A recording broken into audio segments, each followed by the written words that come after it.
Što mi ono kaže, onaj rekap po mesecima ovo. Kaže da sam slušao ovu muziku, najviše sam slušao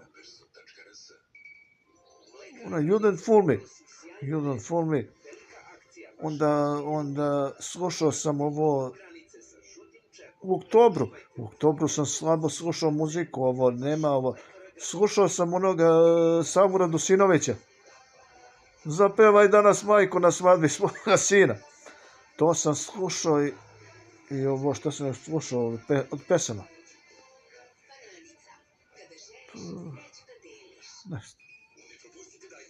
Ne znam, u oktobru ništa, slabo sam slušao ovu muziku, više je ovo do izražaja došla politika. Što to? Pa ne znam, politika ovo dolazi do izražaja.